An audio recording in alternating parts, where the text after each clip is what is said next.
Medieval peasants were absolute freaks of nature, and I don't mean that loosely. I mean their bones were structurally different from yours. Their arms were stronger than Olympic athletes, and they were doing all of this while running on less food than they burned, sleeping in 2 shifts, and drinking a gallon of ale a day. This video is about what medieval peasants were actually like. Physically, biologically, psychologically. Not the romanticized version, not the dirty peasant suffering in mud version either. The real version, which is somehow wilder than both. Because here's what everyone gets wrong. We think of medieval life as miserable and weak. Plague, famine, back-breaking labor. And yes, all of that was real, but the people who survived it, they were operating at a level of physical output that modern humans simply cannot match. We've been projecting our softness backward onto people who would have looked at us like we were the fragile ones. I've gone through the skeletal studies, the microbiome research, the sleep science, the caloric data, and what I found is genuinely shocking. So let's go through it point by point, starting with something that should not be possible. Cambridge University researchers did something fascinating a few years back. They took the arm bones of early medieval women, peasant women, and compared them to elite female athletes currently competing at the highest levels. We're talking competitive rowers, women who trained twice a day, every day, and rowed 75 miles a week. The medieval women won. Their arm bones showed greater mechanical loading than the rowers, more stress, more density, more evidence of extreme, repeated force applied over years. The researchers' best explanation: grinding grain by hand, up to 5 hours a day, every single day, from childhood. That repetitive rotary motion, done for hours without stopping, shaped their bones the way no modern training program does. Think about what that means. A peasant woman from the year 1100, no gym, no coach, no protein shake, would likely have out-arm wrestled a modern Olympic rower. That's not a metaphor, that's what the bones say. But here's where it gets even stranger. It wasn't just the arms. A skeletal study out of Stockholm looked at 14th and 15th century peasant remains and found that their leg bones, specifically the femur and tibia, had significantly higher bone mineral density than modern populations. Not slightly higher, measurably, structurally different. The cause was the same thing: daily walking on uneven terrain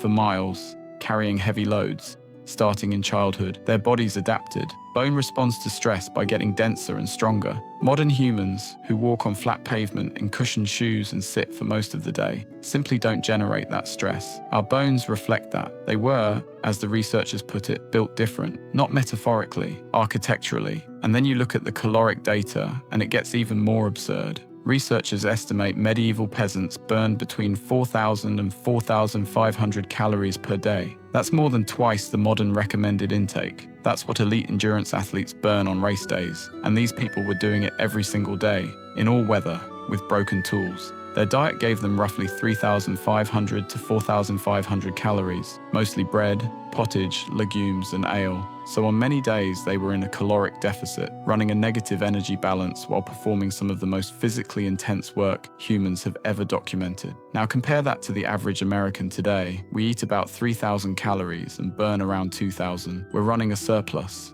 Every day, the peasant and the modern American are almost perfect mirror images of each other, except the peasant's mirror is a nightmare version of physical output, and ours is a nightmare version of physical stagnation. That's important, but if you don't also understand how they slept, you're missing one of the weirdest parts of this whole story. Medieval peasants did not sleep the way you do. They didn't do 8 hours straight. Nobody did.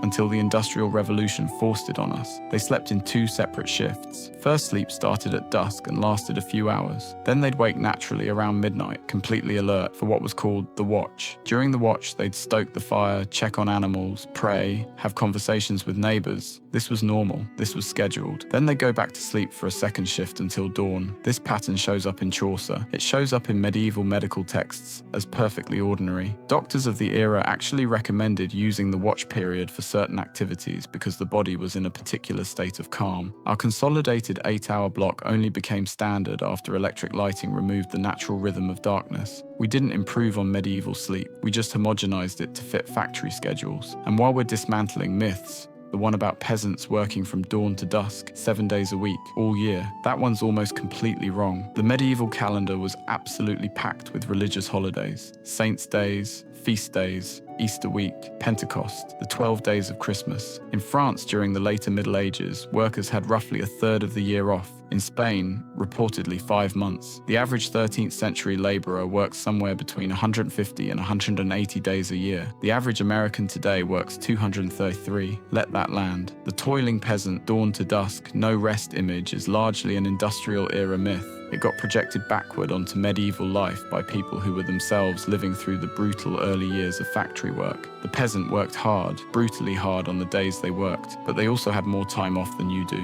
Now here's where it gets dark again, because all that physical output came at a cost that shows up in the bones in a very specific way. X-ray analysis of medieval Cambridge skeletons found that 44% of working-class individuals had experienced bone fractures, nearly half, significantly more than higher status groups who did less physical labor. But here's the key word: healed. These weren't people who broke a bone and died. These were people who broke bones with no hospitals, no surgery, no painkillers beyond chewing willow bark, and then went back to work. Full manual labor through recovery. The fractures healed under load, which is actually visible in how the bone reformed. Their skeletons are essentially a record of people who got knocked down and got back up over and over because they had no other option. They didn't stop.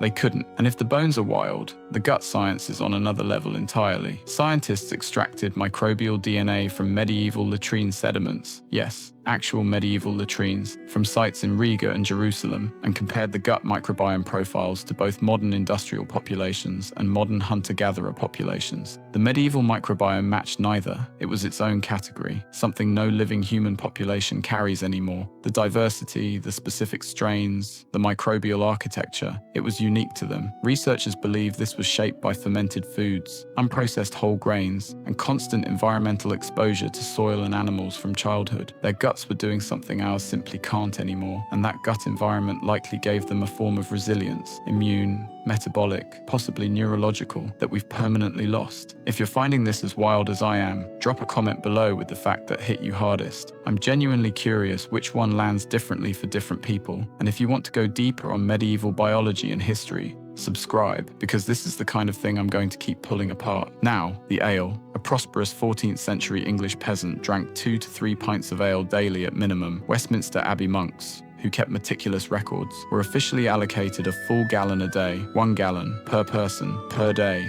This was not alcoholism. This was rational survival strategy. Local water sources were frequently contaminated with dysentery and cholera. Medieval ale was low alcohol, around 1%, lightly fermented, and acted as both safe hydration and a caloric supplement. They had figured out, purely through observation and trial and error, that drinking ale kept people alive and drinking the river water killed them. They had no germ theory, no microscopes, no understanding of bacteria, but they had empirical evidence, and they followed it. They essentially engineered a public health solution centuries before public health existed as a concept. But the most surprising thing I found wasn't physical at all. It was psychological. A 2023 study published in Frontiers in Pain Research looked at how medieval culture related to physical suffering. And what they found was that it wasn't just that peasants were tough. They were psychologically engineered to be. Christianity framed pain as spiritually meaningful. Suffering wasn't something to escape. It was something to endure, offer up, and be transformed by. Saints were depicted in stained glass windows enduring agony without flinching. These images were everywhere. They were essentially the motivational posters of the medieval world, except the message wasn't, "You got this." It was, "Pain is sacred, keep going." Researchers believe this religious conditioning may have functionally altered how peasants experienced and processed pain, not just their attitude toward it, their actual neurological response. The brain's experience of pain is heavily shaped by meaning and expectation. If your entire culture tells you pain is purposeful and endurable, you endure more of it. They weren't just physically different. They were mentally built for a world that would break most modern people in a week.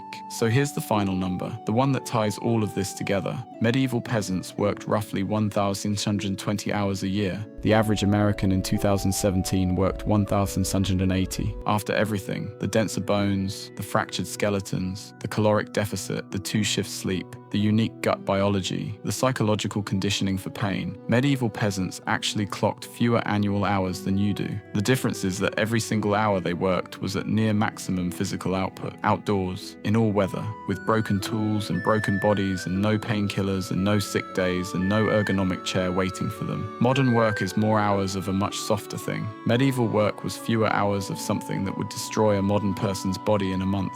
The peasant wasn't just a physical freak, they were efficient about it. We've spent centuries feeling superior to the people who built the cathedrals, farmed the land, and kept civilization running without electricity or medicine, or any of the infrastructure we depend on. But the bones don't lie. The microbiome data doesn't lie. The caloric math doesn't lie. They were, in almost every measurable physical sense, more capable than us. And the wildest part, they didn't even know it. They were just trying to survive.